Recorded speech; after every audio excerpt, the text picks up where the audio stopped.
こんにちは、ハッカです。今日はですね、ソニーの新しい完全ワイヤレスイヤホン、また発表されたので、そちらを紹介していきますね。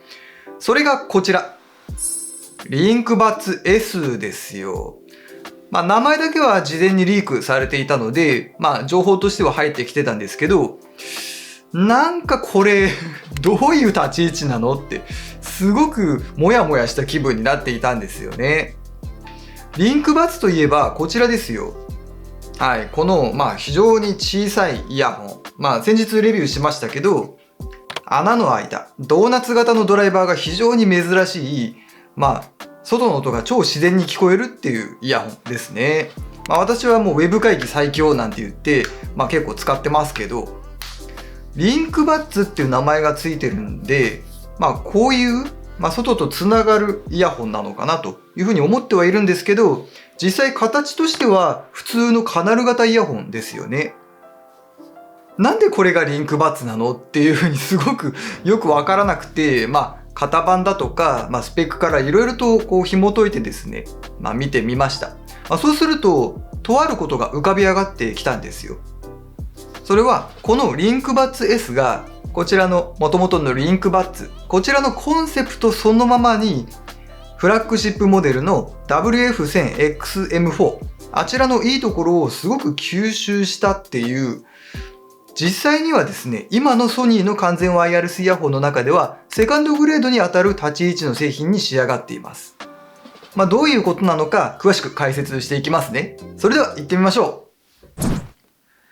まず今回ですね、私が非常に戸惑ったのはその名前ですよ。リンクバッツって名前入ってるじゃないですか。リンクバッツってこの穴開きのモデルのことじゃなかったのっていうふうに考えちゃったんですけど、一度しっかりコンセプトを再確認してみましょう。で、こちらの元々のリンクバッツっていうのは、つけていることを忘れる、軽い、完全ワイヤレスイヤホン、聞きながら聞こえる、そういったキーワードがあったわけですね。で、対してリンクバッツ S では、サクッとはまれ、画面の向こうへ。ながら聞きもはまり聞きも思うがまま。そういうキーワードになっています。この2つ共通しているのは、ながら聞きの部分ですね。ここが重要なんですよ。リンクバッツっていうものの、コンセプトとしては、やっぱりながら聞きが基本になるんですね。で、片や元々のリンクバッツは、最初から外の音が聞こえる構造でながら聞きをするっていうのが基本になっていると。で、こちらのリンクバッツ S に関しては外音取り込み機能を非常に強化する。そういった形でながら聞きを実現する。で、やりたいことは一緒でもアプローチの方法がそれぞれ違うんだよってことです。で、ここで型番に注目してみましょう。リンクバッツは WF-L900。片やリンクバッツ S は WF-LS900N です。LS ということで、リンクバッツ S の S が追加されているっていうところなんですけど、一番注目すべきは末尾です。N が追加されてますよね。例としてこちらをご覧ください。同じくソニーの完全ワイヤレスイヤホンの中で、スポーツモデルに当たるもの、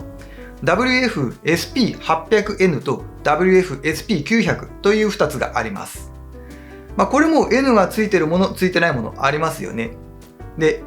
末尾に N がついているものはノイズキャンセリング機能がついているものになってるんですよ。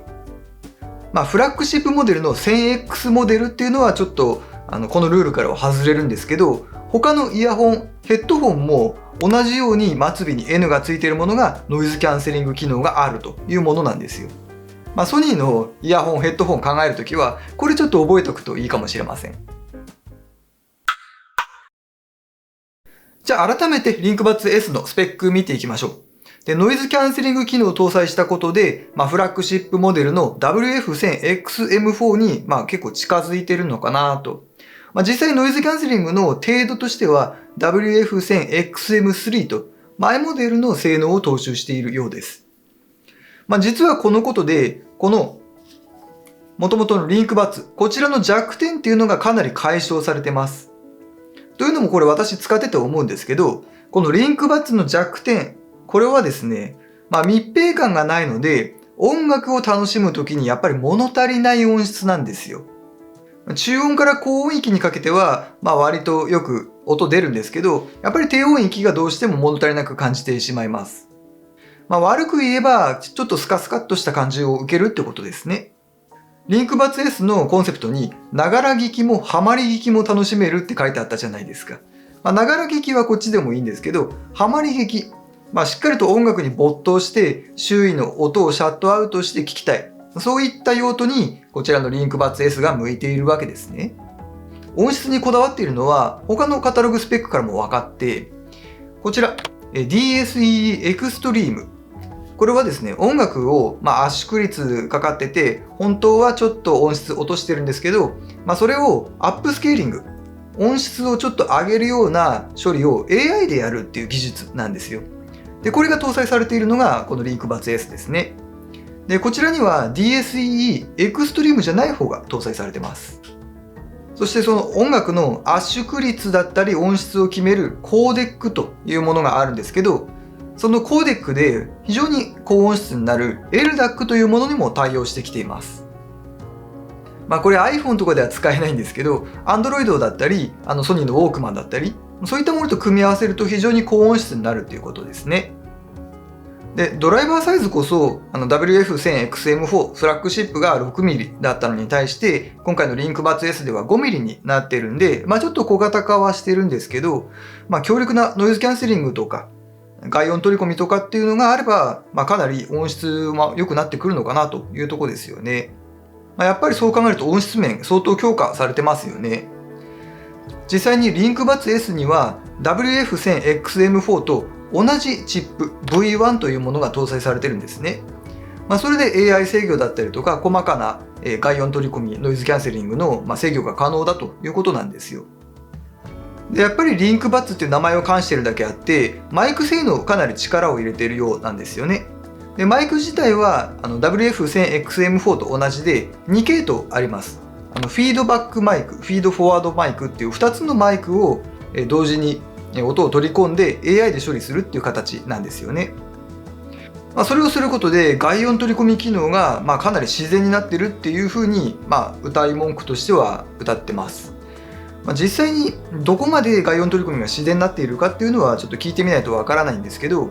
正直 WF1000XM4 の外音取り込みも結構自然だなって感じてるところではあったので、いいのかなと。ただ 100% 外音がそのまま入ってくるこのリンクバツとはちょっと違うかなというふうには気をつけなければいけませんね。そしてリンクバッツ、こちらから引き継いだ一番の機能としては会話面での強化ですね。自分の声にノイズキャンセリングをかけて相手にクリアな音を届ける。これが結構重要なんですよ。で、外音取り込みモードもアプリですごく細かく制御できるようになったんですよね。レベルを20段階で設定できるとか、そういう細かなところでやっぱりこのつながるっていうところを大事にしているっていうのも感じられます。はい、いかがでしたでしょうか。今回発表されたリンクバツ S、ちょっと駆け足でお伝えしてきたんですけれども、こちらのリンクバッツのコンセプトはそのままに、フラッグシップの WF1000XM4 に近づける、より音楽を楽しめるようなイヤホンに仕上がっていると思います。結果的にですね、今のソニーの完全ワイヤレスイヤホンの中では WF1000XM4 に次ぐ第2位の地位、セカンドグレードとしての地位を確立してくると思うんですよね。こちらの弱点をしっかりと潰してきた形です。発売は6月3日。価格が 26,400 円。これソニーストアでの価格ですね。